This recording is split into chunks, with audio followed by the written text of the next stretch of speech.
하나님의 말씀은 신약성경 로마서 13장 11절로 14절입니다. 로마서 13장 11절로 14절.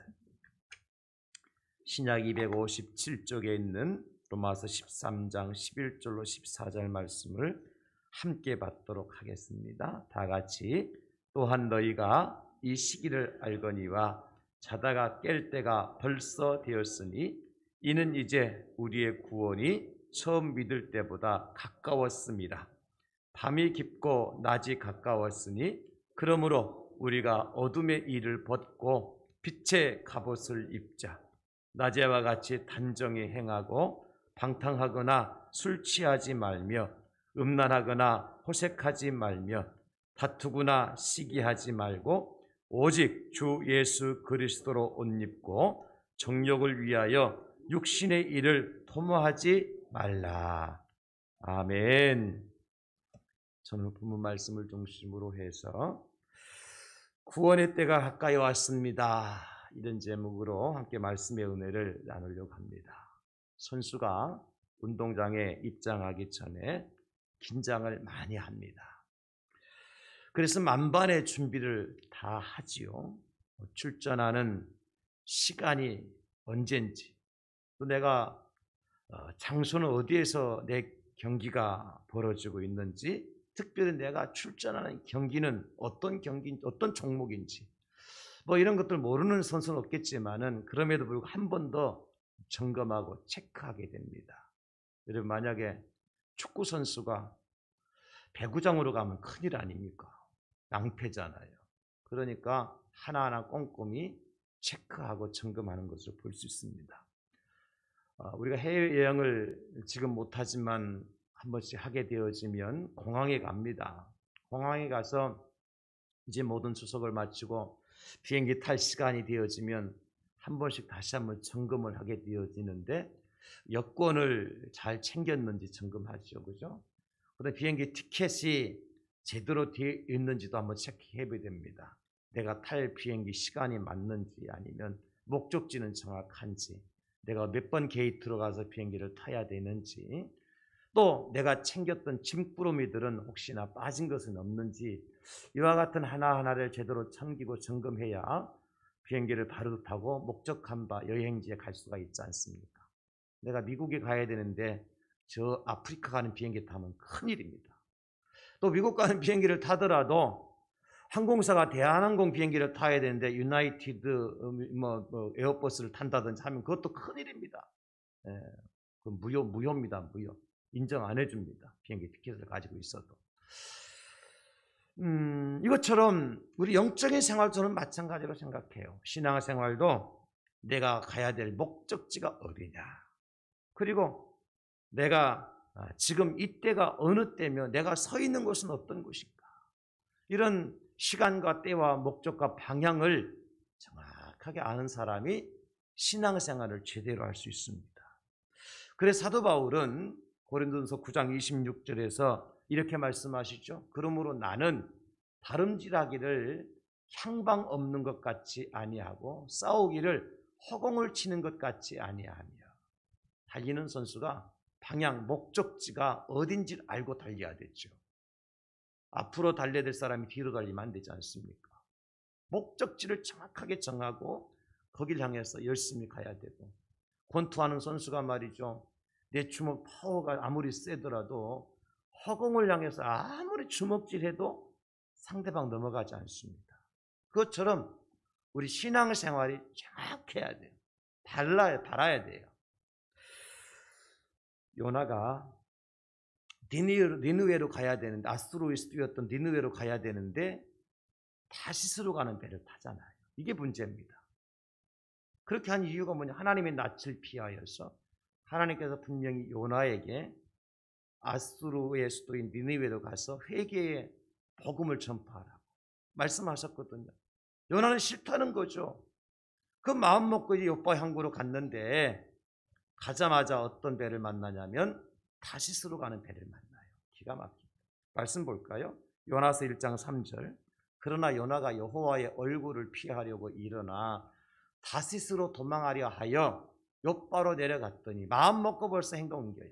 그랬더니 마침 다시스로 가는 배를 만난지라. 여호와의 얼굴을 피하여 그들과 함께 다시스로 가려고 뱃삭을 주고 배에 올랐더라. 마침 이 단어 부사 하나에 정말 기가 막힌 하나님의 뜻을 발견할 수 있어요. 이게 뭐냐? 우리 원수마귀 사탄은요, 우리의 모든 연약함과 우리의 마음을 모처럼 아니 않게 귀신같이 알아요. 왜냐하면 귀신이거든요. 그래서 나를 넘어뜨리고 나를 신앙생활에서 배제시키고 가정을 무너뜨리고 교회를 훼손시키기 위해서요, 원수마귀 사탄 마귀가요, 우는 사자처럼 두루쳤다가 요나를 발견하면요, 요파 항구에 어떤 배를 갖다 대나요? 니느웨로 가는 배가 아니라 다시스로 가는 배를 딱 대놔버려요. 꼼짝 못합니다. 그래서 결국 다시스로 가는 배 타고 가다가 요나가 중앙에서 뭐를 만나요? 큰 풍랑 만나졌어요.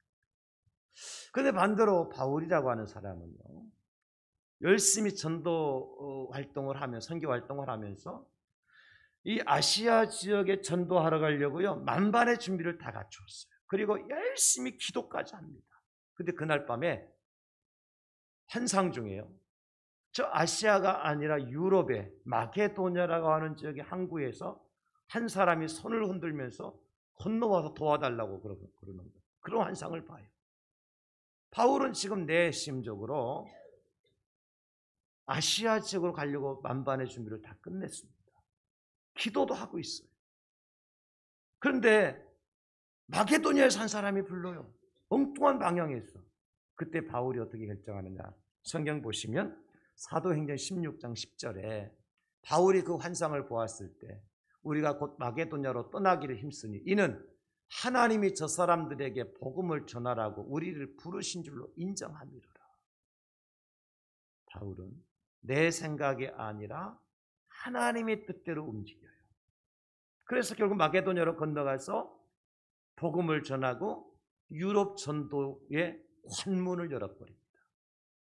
이게 하나님의 일이에요. 방향을 잘 잡아야 돼요.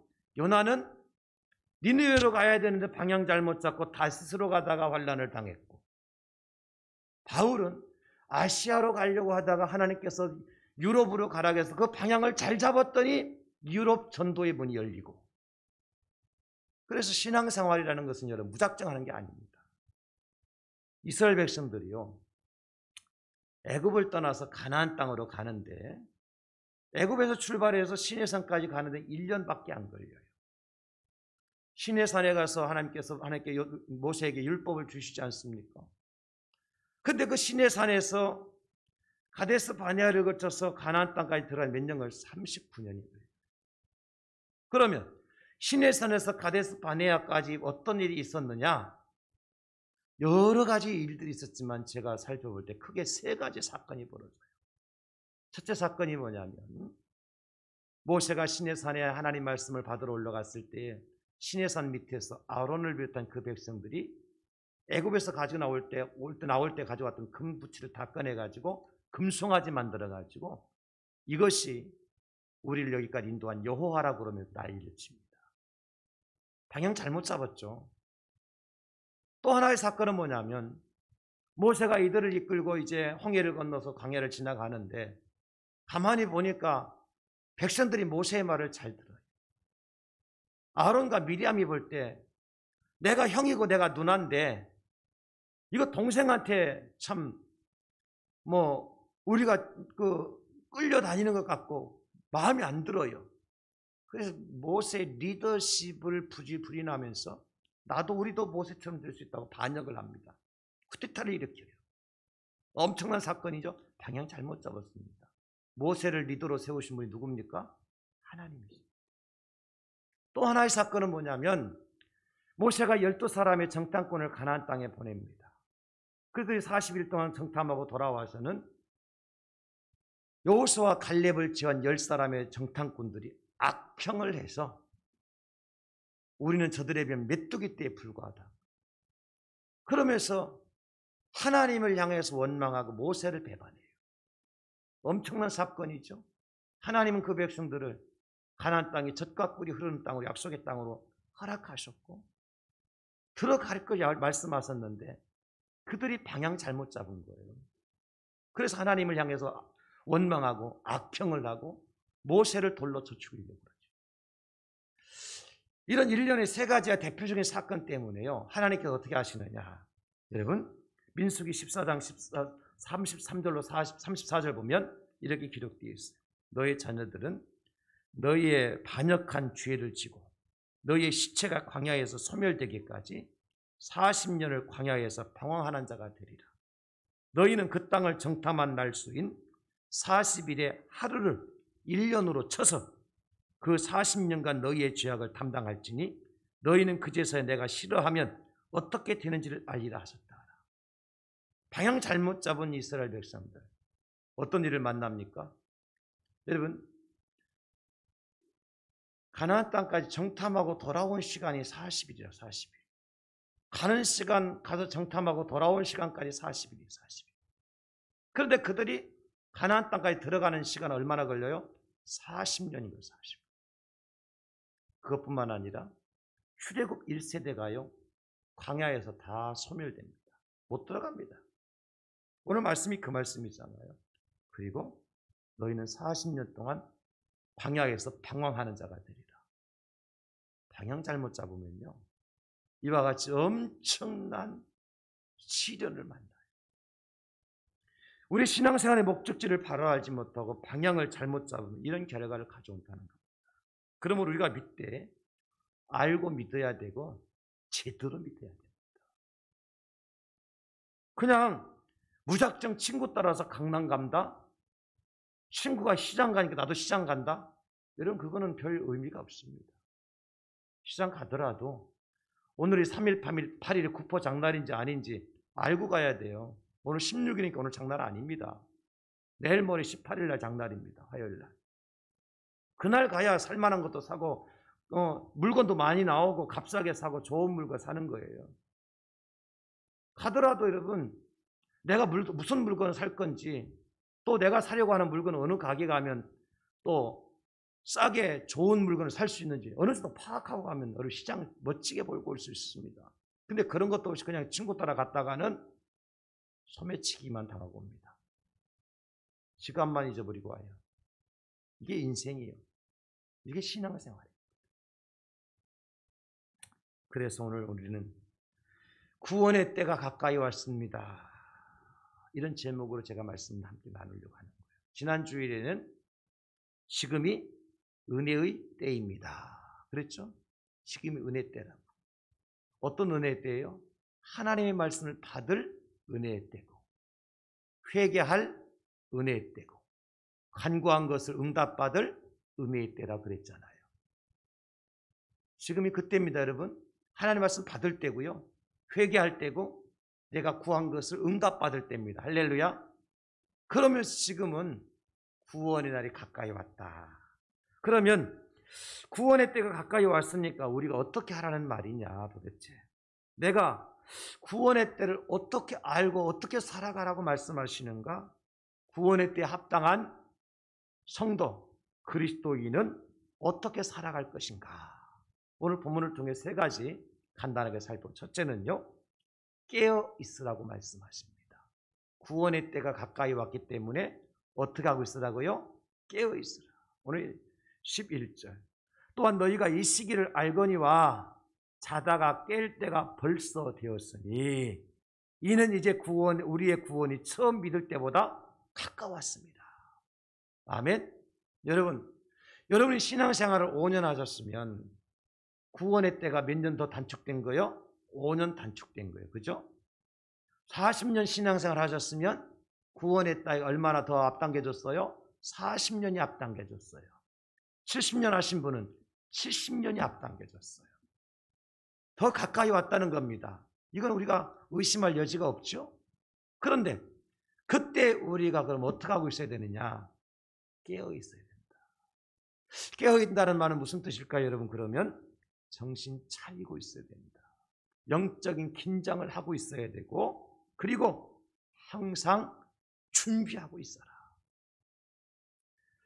호랑이에게 물려가도 정신만 차리면 산다는 말이 있습니다.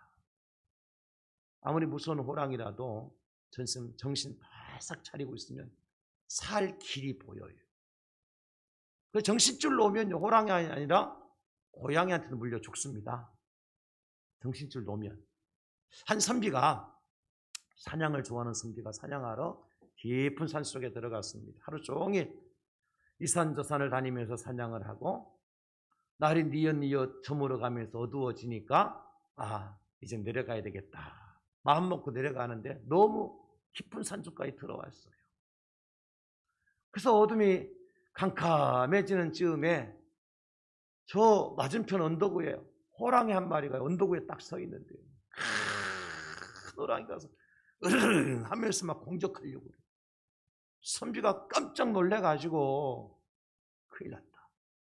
그래가지고 자기 화살통에서 딱 화살을 딱 꺼내보고 딱 화살도 하나밖에 안 남았어. 어떻게 해야 돼요? 이 화살로 호랑이를 맞춰 넘어뜨리지 않으면 나는 죽는다. 그 절박한 심령으로 말입니다. 화살을 활시 위에 꽂아가지고 활을 당겨가지고 있는 힘껏 정조준에서 딱 던졌습니다. 근데 그 화살이요, 호랑이의 그 명중을 딱 때려가지고 호랑이가 탁 하면 쓰러지고 죽는 거예요. 신나지 않습니까? 여러분 이런 얘기 들을 때는. 그래서 땀을 뻘뻘 흘리면서 차갑구나하고 집으로 들어오죠. 하룻밤이 지나고 이튿날 이 선비가 생각할 때 참 이상하다. 그렇게 큰 호랑이가 내 화살 하나에 맞아 쓰러지다니. 어떤 호랑이인지 봐야 되겠다 싶어가지고 산에 다시 올라갑니다. 기억을 더듬으면서 호랑이를 못 찾아요. 없어요. 어디 갔지? 내 헛것을 봤나? 근데 옆을 딱 돌리는 순간 큰 바위가 있는데 그 바위에 자기 화살이 꽂혀 있는 거예요. 그 화살이 바위에 꽂힐 수 있어 없어요? 꽂힐 수 없습니다. 그런데 어떻게 내가 쏜 화살이 큰 튼튼한 바위 덩어리에 꽂혔냔 말이에요. 거기에서 나온 이야기가 뭐냐면 정신일도 하사불성이라. 정신일도 하사불성이라. 무슨 얘기예요? 정신을 다시 차리고 있으면 이루지 못할 일이 없다. 정신줄 놓으면요 금방 쓰러집니다. 금방 죽어가는 사람 정신줄 바싹 붙들고 있으면 절대 안 죽습니다. 죽는 게 뭐예요? 정신줄 놓는 게 죽는 거잖아요. 그래서 지금이 어느 때라고요? 구원의 때가 가까이 왔으니까 영적인 정신줄 놓으면 안 된다. 방심하면 안 된다. 항상 준비하고 있어야 된다. 그 말입니다. 베드로전서 5장 8절. 근신하라 깨어라. 너희 대적 마귀가 우는 사자같이 두루다니며 삼킬 자를 찾나. 예, 마귀가 삼킬 자를 찾고 있습니다. 정신 안 차리면 마귀의 밥이 된다는 거죠. 데살로니가전서 5장 2절 말씀합니다. 주의 날이 밤에 도둑같이 이를 줄을 너희 자신이 자세히 알기 때문이다. 마지막 때가 어떻게 해요? 밤에 도둑같이 임한다. 설마가 사람 잡는다는 말도 있지 않습니까? 설마 이 좋은 세상에 주님 오시겠나? 설마 아직도 내가 할 일 많은데 주님 오시겠나? 그런데 주님은 내가 가겠다 그러시는 거예요. 유두고라는 사람이 창문에 걸터 앉아서 바울 사도가 설교할 때 설교 듣다가 설마 내가 떨어지면 죽겠나 싶었는데 떨어지니까 죽더라고. 그 설마가 사람 잡았죠? 여러분, 10처녀 중에 5처녀는 기름을 충분하게 준비했습니다. 그러나 5처녀는 이 정도 준비하면 안 되겠나? 설마 이거 기름 떨어질 때까지 뭐 신랑 안 오시겠나? 그래서 있는 거 그냥 대충 챙겨가고 갔어요. 근데 기름이 떨어졌어요. 아이고 큰일 났네. 그래서 어떻게 해요? 얼른 가서 기름 준비해서 와야 되지. 설마 우리가 기름 준비하러 간 사이에 여지껏 기다려도 안 왔던 신랑이 오겠나? 하고 갔어요.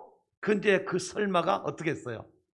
그 시간에 신랑 오시더라도 설마가 사람 잡습니다. 여러분, 우리가 설마 내가 기도하지 않는다고 무슨 일 생기겠나? 설마 내가 지금 적당히 신앙생활 한다고 무슨 일 있겠나? 그런데 여러분, 하나님 말씀하십니다. 항상 깨어 준비하고 있으라. 예수님이 그래서 충성되고 지혜로운 종에 대해서 비유로 말씀하셨어요. 마태복음 24장 45, 46절에 보면 충성되고 지혜 있는 종이 되어 주인에게 그 집 사람들을 맡아 때를 따라 양식을 나눠줄 자가 누구냐? 주인이 올 때에 그 종이 이렇게 하는 것을 보면 그 종이 복이 있으리로다. 무슨 얘기입니까? 주인이 집을 나갔어요. 돌려보러 가셨단 말이에요. 나가면서 종에게 이렇게 돼지도 밥도 주고 소도 밥도 주고 또 다른 사람들하고 일 맞춰놓고 다 해놓고 밥도 같이 먹고 이런 일을 저는 다 시키고 왔을 거 아니에요. 근데 주인이 뭐 오실 때 되면 하면 되지 뭐. 그러면서 놀다가 또 종이 얼마나 또 이렇게 잔머리는 잘 굴려집니까? 평소에 보면 우리 주인이 9시에 나갔다 한 6시쯤 들어오더라 이런 생각했을 거 아니에요? 그러니까 5시 59분까지는 일 안 해도 괜찮아. 6시에 주인 돌아오면 그때쯤 하는 척하면 되잖아요. 아마 그 생각했던 것 같아요. 근데 주인이 그날따라 6시가 아니라 5시 55분에 들어왔네. 그 얘기예요. 지금 그 얘기. 근데 5시 55분에 돌아와서 보니까 종이 자기 할 일 싹 해놓고 대문 앞까지 다 쓸어놓고 대문 열어놓고 주인 올 때를 대문 앞에 서서 조아리고 기다리고 있는 거예요. 이게 충성되고 지혜로운 종이란 말이죠. 그에 대해서 누가복음 12장 37절 이렇게 말씀합니다. 주인이 와서 깨어있는 것을 보면 그 종들은 복이 있으리로다. 내가 진실로 너에게 이르노니 주인이 띠를 띠고 그 종들을 자리에 앉히고 나와서 수종드리라. 이겁니다. 주인이 깜짝 놀란 거죠. 아니 이 시간까지 잠도 안 자고 기다리면서 할 일을 다 해놓고 나를 기다려? 참 대단한 종이다. 그래서 자기가 대신 띠를 띠고 그 종들을 섬긴다. 이게 지혜롭고 충성된 종이죠. 깨어있는 종입니다. 사랑하는 성도 여러분, 구원의 때가 가까이 왔으니 우리가 내려오는 눈꺼풀도 부릅뜨고 주님 맞이할 준비를 하고 있어야 됩니다. 말씀 붙들고 쉬지 않고 기도하는 사람이 깨어있는 사람입니다. 마가복음 13장 35절 우리 같이 읽을까요? 시작. 그러므로 깨어있으라. 집주인이 언제 올는지 혹 저물 때일는지 밤중일는지 닭 울 때일는지 새벽일는지 너희가 알지 못함이라. 아멘. 그러므로 깨어있으라. 아는 체 하지 말라는 거예요. 설마 하지 말라는 겁니다. 언제 주님 오실는지 아는 이가 없으니 등 밝히고 붙들고 서 있어서 주님 오실 때를 기다리라는 거죠. 저와 여러분들이 구원의 때가 더 가까이 왔으니까 지금까지는 쉬었다 하시더라도 지금까지는 설렁설렁 신앙생활을 하셨다 할지라도 지금부터라도 정신 바싹 차리고 깨어있어서 주님 오실 때 맞이하는 저와 여러분 될 수 있기를 예수님의 이름으로 축원합니다. 첫째는 깨어있어라. 두 번째, 구원의 날이 가까워야 했을 때 우리는 어떻게 해야 되느냐? 빛의 갑옷을 입으라고 하셨습니다. 오늘 본문 12절 보실까요? 밤이 깊고 낮이 가까웠으니 그러므로 우리가 어둠의 일을 벗고 빛의 갑옷을 입자. 구원의 때가 가까이 왔으니까 이제는 어둠의 옷을 벗어버리고 빛의 갑옷을 입자. 그러셨어요. 여러분, 갑옷이라고 하는 것은 언제 입는 거죠? 전쟁터에 군인이 입는 거예요. 우리가 논에 일하러 가면서 갑옷 입고 가는 경우는 없잖아요. 시장 가면서 갑옷 입고 가는 경우는 없잖아요. 그러면 이 갑옷의 역할은 뭐 하는 거예요? 적의 공격으로부터 나를 보호하고 지키는 역할을 하는 거예요. 그런데 어떤 갑옷을 입으라고 그러셨습니까? 빛의 갑옷을 입으라. 그럼 그 갑옷의 재질이 뭐예요? 뭘로 만들어졌어요? 빛으로 만들어진 거예요. 따라서 이 빛의 갑옷은 그럼 무엇을 어떤 용도로 쓰이겠습니까? 어둠의 공격, 흑암의 세력의 공격, 악한 영의 공격으로부터 나를 보호하고 지키고 나를 안전하게 하기 위해서 입는 옷이 빛의 갑옷이에요. 그리고 어둠의 세력은 뭡니까? 마귀, 사탄, 귀신입니다. 이거 이기려면 그 마귀의 공격, 사탄의 공격, 귀신의 공격으로부터 나를 보호하고 나를 지키기 위해서는 어떤 옷을 입고 있어야 됩니까? 빛의 갑옷을 입고 있어라. 요한복음 8장 12절입니다. 예수께서 또 말씀하여 이르시되 나는 세상의 빛이니 나를 따르는 자는 어둠에 다니지 않냐고 생명의 빛을 얻으리라. 빛의 갑옷을 입은 자가, 어둠의 옷은 사탄의 옷이죠. 마귀 귀신의 옷을 입은 자는 생명이 없지만 빛의 갑옷을 입은 자가 생명을 얻게 된다. 요한복음 12장 46절 나는 빛으로 세상에 왔나니 나를 믿는 자로 어둠에 거하지 않게 하려 함이로다. 우리는 어둠의 자식이 아니라 빛의 자녀가 되었으므로 빛의 갑옷을 입고 구원의 때를 준비하는 저와 여러분 될 수 있기를 예수님의 이름으로 축원합니다. 빛의 갑옷은 의의 옷이라고 말할 수 있겠고 거룩으로 무장된 옷이라고 말할 수 있겠고 빛의 갑옷은 예수님의 보혈로 세탁된 옷이에요. 빛의 갑옷이 뭐라고요? 예수님의 피로 세탁된 옷이 빛의 갑옷이에요. 그 예수님의 보혈이 뭘 씻어냅니까? 죄를 씻어내죠. 어둠을 물리치죠. 흑암의 권세를 물리치는 거예요. 그래서 빛의 갑옷을 입은 사람이 절대로 그 사람에게는 어둠의 세력이 접근하지 못합니다. 한 길 왔다가도 7길을 물러갑니다. 빛의 갑옷을 입고 있으면 어둠이 우리를 무너뜨리지 못합니다. 죄가 우리를 무너뜨리지 못합니다. 빛의 갑옷을 있으면 사망의 권세가 우리를 이기지 못합니다. 예수 그리스도의 보혈로 깨끗한 옷을 입은 의인은 반드시 승리합니다. 하나님이 의인의 손을 붙들어 주시기 때문이에요. 사도 바울이 아그리빠 왕 앞에서 자기가 과거에 예수님을 만난, 빛 대신 예수님을 만난 후에 예수님께서 자기에게 어떻게 말씀하셨는지를 변명하는 말씀이 사도행전 26장 18절에 나오거든요. 말씀해 보면 그 눈을 뜨게 하여, 누가? 예수님께서 내 눈을 뜨게 하여서 어둠에서 빛으로, 사탄의 권세에서 하나님께로 돌아오게 하셨습니다. 빛 대신 예수님 만나고 난 다음에 하나님 내 눈을 뜨게 하셨다는 거예요.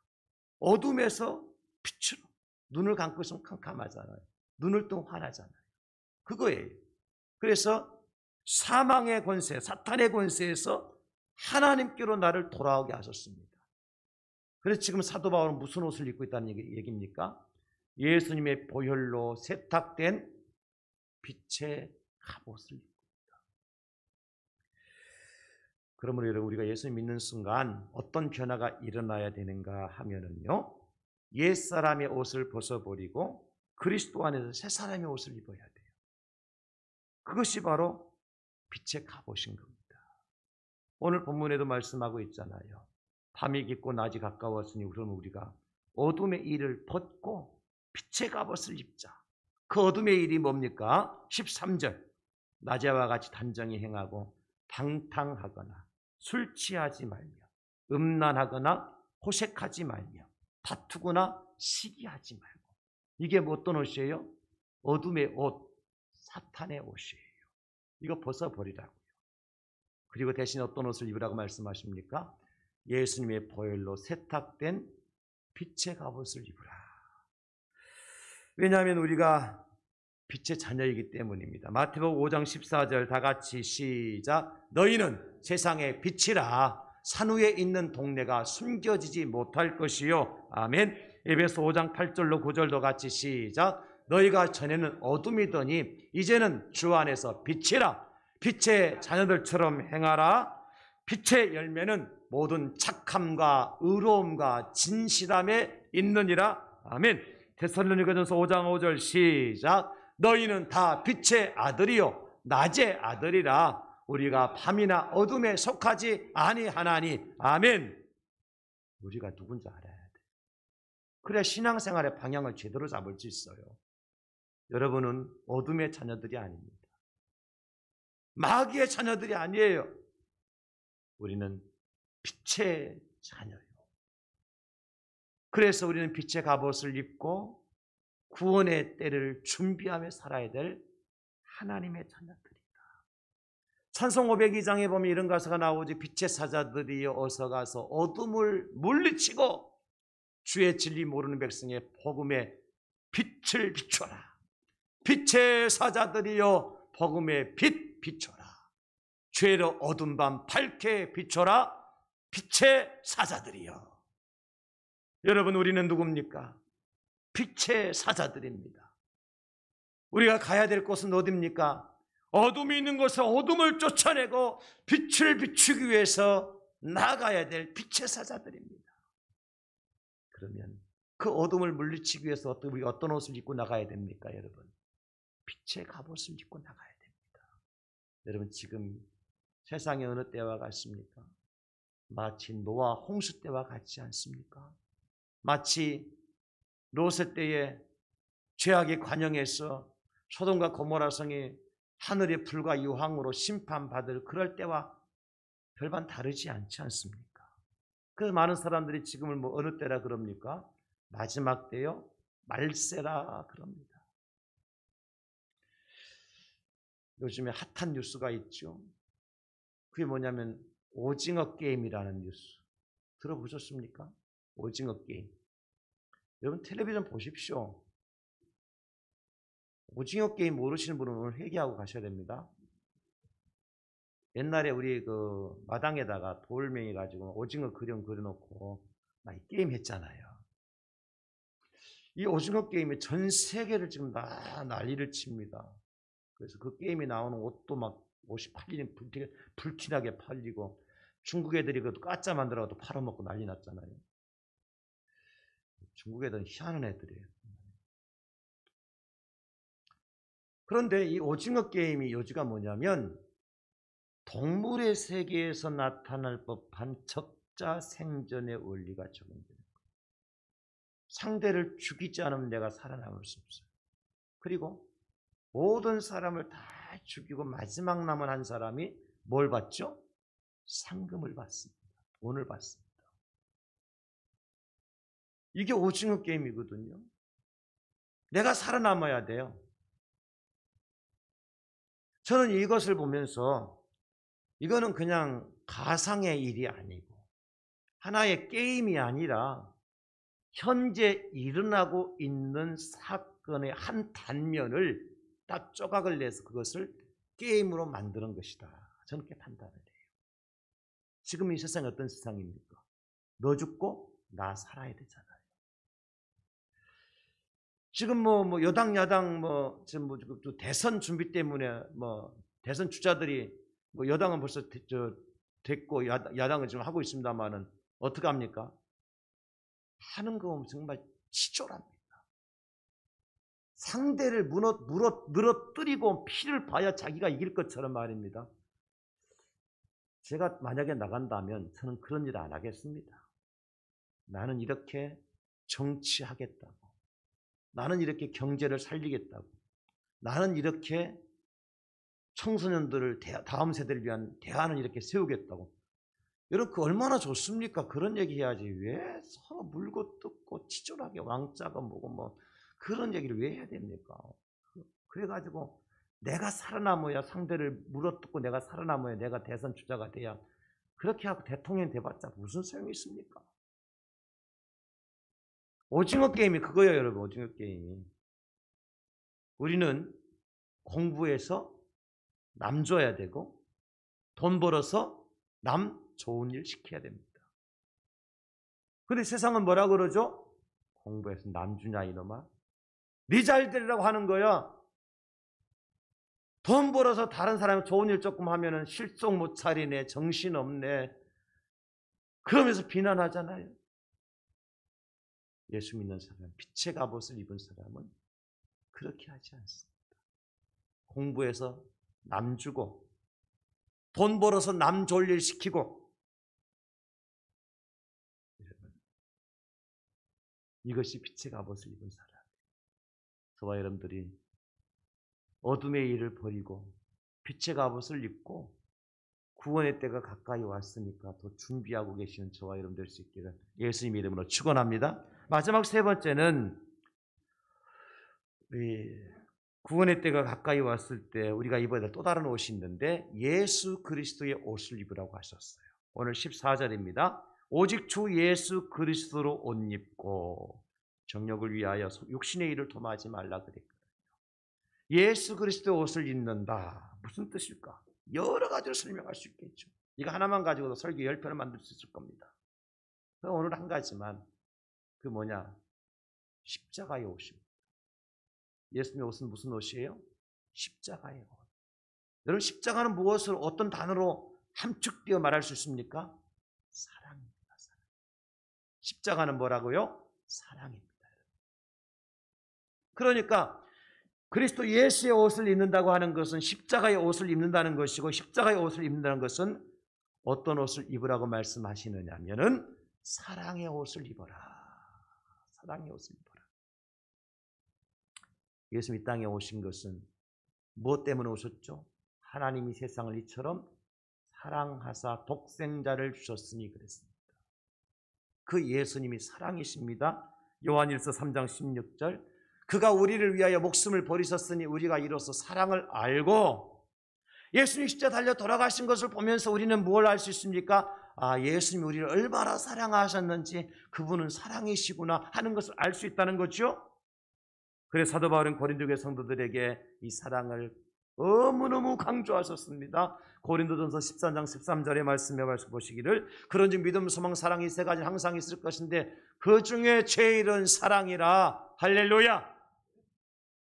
믿음도 필요하고 소망도 필요하지만, 그러나 그 중에 제일은 사랑이다. 왜냐하면 요한일서 3장 14, 15절에 그 이유를 말씀합니다. 우리는 형제를 사랑함으로 사망에서 옮겨 생명으로 들어간 줄을 알거니와. 예수님 믿으면 생명 들어갑니다. 아멘입니다. 그러나 여러분, 내가 예수님 믿는다고 말은 하면서도 형제를 사랑하지 않는 사람은, 죄송하지만 사망에서 생명으로 옮겨지지 않은 사람입니다. 바르게 믿으셔야 돼요. 방향 제대로 잡으셔야 돼요.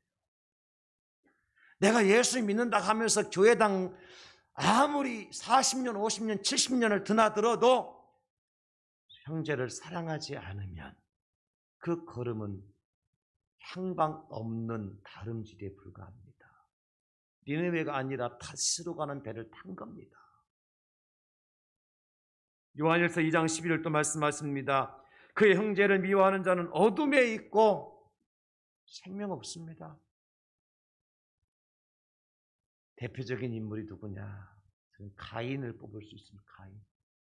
가인이 무슨 짓을 했습니까? 동생 아울을 쳐 죽였잖아요. 인류 최초의 살인자. 그것도 자기 동생을 쳐 죽여요. 요즘에 우리 자기가 낳은 아이를 죽이고 이런 거, 자기 어머니를 죽이고 할아버지 할머니를 평생 키워준 할아버지 할머니 죽이고 이런 일 많이 나타나잖아요. 그거 원조가 누군 줄 아세요? 가인입니다. 가인. 근데 가인 속에 뭐가 없었기 때문에 아벨을 쳐 죽였을까요? 사랑이 없었습니다. 사랑 대신에 뭐가 있었습니까? 시기와 질투가 있었습니다. 미워하는 마음이 있었습니다. 그랬을 때 가인은 동생 아벨을 쳐 죽여요. 그 안에 생명이 있습니까? 없습니까, 여러분? 없습니다. 저는 감히 말합니다. 가인은 절대로 천국에 들어간 사람이 아니다라고 저는 말씀합니다. 왜냐하면 그 안에 생명이 없기 때문입니다, 여러분.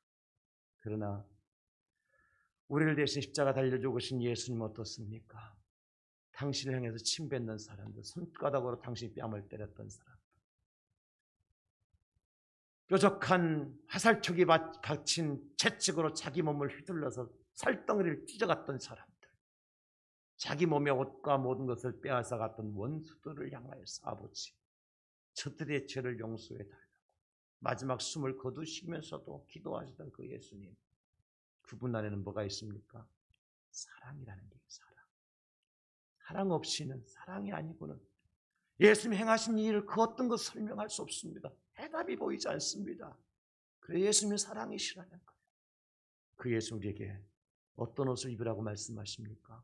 그 사랑의 옷을 입으라. 예수님이 가장 큰 계명을 말씀해 주셨어요. 마가복음 12장 30절 31. 네 마음 다하고 목숨 다하고 뜻을 다하고 힘을 다하여 주 너희 하나님을 사랑하라 하신 것이요. 그거 첫 번째 된 계명이고, 둘째는 이것이니 내 이웃을 내 자신과 같이 사랑하라 하신 것이다. 이보다 더 큰 계명이 없느니라. 다른 계명 아무리 지켰어도요, 이웃을 내 몸처럼 사랑하지 않은 사람은 계명 다 안 지키고 못 지킨다. 로마서 13장 9절 다 같이 읽어볼까요? 다 같이 시작. 간음하지 말라, 살인하지 말라, 도둑질하지 말라, 탐내지 말라 한 것과 그 외에 다른 계명이 있을지라도 내 이웃을 내 자신과 같이 사랑하라 하신 그 말씀 가운데 다 들었느니라. 아멘. 하나님, 나 간음 안 했는데요, 도둑질하지 않고 살인하지 않았는데, 탐내지 않았는데요, 그러나 사랑하지 아니하였으면 계명 지킨 거요, 안 지킨 거요? 안 지킨 겁니다. 저는요, 우리 예수님께서요, 천국 문 앞에서 복장 검사하실 것 같아. 응? 우리가 어떤 옷을 어떻게 입고 천국에 들어오나. 여러분 학교 다닐 때, 중고등학교 다닐 때 복장 검사 많이 당하셨죠? 교문 앞에, 학교 등교할 때 꼭 교문 앞에 그 간부들이 서갖고 말이죠. 학교 학생의 간부들이 서갖고 주번 선생님과 같이 말이죠. 꼭 손에는 뭐 들고 있어요? 주번 선생님 손에는 몽둥이 하나 들고 있잖아요. 빠따 하나 들고 있잖아요. 간부들 손에 뭐가 들려 있어요? 위반한 사람 명단 적고 할 거 딱 노트 하나 들려 있고. 여러분 그런 학교 안 다녔는가 봐. 저는 그런 학교 다녔어요. 교복 입고. 근데 어떻게 그렇게 정확하게 단추가 삐뚤게 달린 것도, 단추 곧자면 곧자가고 딱 그 빠르게 달려야지, 삐뚤게 달려서 그것도 적힙니다. 호구라 그러나요? 그 카라 이렇게 딱 끼는 골이 있잖아요. 그날따라 급하게 엄마가 밤늦게 해줘갖고 뛰어갔는데 그거 못 끼고 갔는 거야. 그게 걸려. 여자분들 치마 길이 무릎에서 무릎 위로 3cm, 4cm 이상 올라가면 안 되죠. 다 올리고 다녔습니까? 그거 안 되니까 하교하고 나면 어떡합니까? 다 접어서 올리잖아요. 치마. 그래갖고 막 돌러 다니잖아. 어떻게 잘하느냐고요? 제가 학생 주임했잖아요. 고등학교에. 학생 주임 그런 검사하는 사람입니다. 걸렸어요. 그러면 어떻게 해요? 엎드려 뻗쳐. 빠따 몇 대 맞고. 노트에 다 적히고 학생부에 다 보고되고. 그러면 그날 담임생한테 명단 다 넘어와서 또 청소해야 되고, 벌청소. 다행히 그때는 막 빠따 맞고 이름 적히고 학교 들어가서 공부는 했잖아요. 천국 들어가는 데서 복장검사 하는데요, 예수의 그리스도의 옷, 사랑의 옷을 안 입으면 아예 출입금지 당하는 거예요. 이게 문제예요. 누가 그렇게 했어요? 부자. 거짓 나사로 부자. 그 부자 있잖아요. 출입금지 당해서 어디로 갔습니까? 지옥에 떨어졌잖아요. 가서 저 나사로를 나한테 보내서 물 한 방울만 떨쳐지게 안 된다. 그러면 저 나사로를 우리 집에 보내서 우리 남아있는 형제들에게 복음 전에 나처럼 지옥에 하지 말라고. 그것도 안 된다. 여러분, 안 되는 거요. 때는 늦으리. 사랑하는 성도 여러분, 말씀 마무리합니다. 고린도전서 13장 1절로 3절입니다. 내가 사람의 방언과 천사의 말을 할지라도 사랑이 없으면 소리나는 구리와 울리는 꽹과리가 되고, 내가 예언한 능력이 있어 모든 비밀과 모든 지식을 알고 또 산을 옮길 만한 모든 믿음이 있을지라도 사랑이 없으면 내가 아무것도 아니요. 내가 내게 있는 모든 것으로 구제하고 또 내 몸을 불살하게 내줄지라도 사랑이 없으면 내게 아무 유익이 없느니라. 여러분, 빨간 글씨가 중요해서가 아니라 앞에 글씨는 대단한 말씀입니다.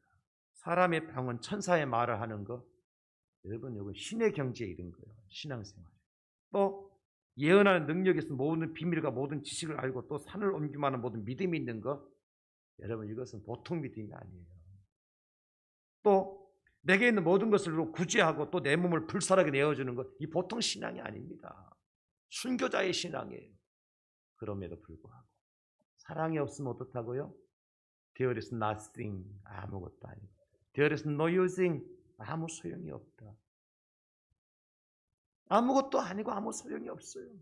쓸모없어요. 밖에 버리요 던져져서 사람들의 발에 밟힐 뿐이요 맛을 잃은 소금처럼. 뭐가 없으면? 사랑이 없습니다. 우리는 구원의 때가 가까이 온 시대를 살아가고 있습니다. 깨어 있어야 됩니다. 빛의 갑옷을 입어야 되고요. 그리스도 예수의 옷, 십자가의 옷, 사랑의 옷을 입고 기다리라고 말씀하십니다. 이 주의 음성을 듣고 준비하는 저와 여러분들 수 있기를 예수님의 이름으로 축원합니다. 축복합니다. 감사합니다. 주님, 구원의 때가 가까이 왔으니 더욱더 깨어 근신하게 해주시고 어둠의 일을 벗고 빛의 갑옷을 입게 하시고 낮에와 같이 단정히 행하여 오직 주 예수 그리스도의 옷을 입고 사랑으로 주님 오실 날을 기다리는 빛의 자녀들, 구원의 백성들 되게 하여 주시옵소서. 예수님의 이름으로 기도하옵나이다. 아멘. 521장